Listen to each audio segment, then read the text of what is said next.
Grabe, Itel Philippines. Ano to pinadala mo? Power 70. Ito siguro yung na-highlight niya. 10,000 mAh na battery. 8 gigs of RAM, 256 GB storage. P54 rated na rin siya.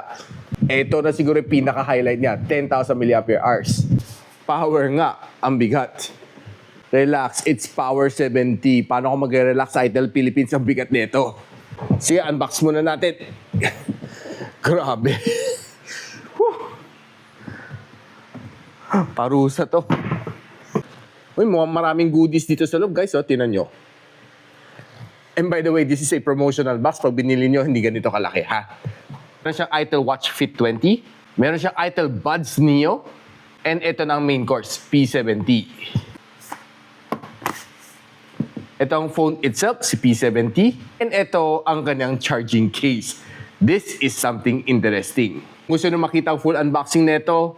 Follow me for more.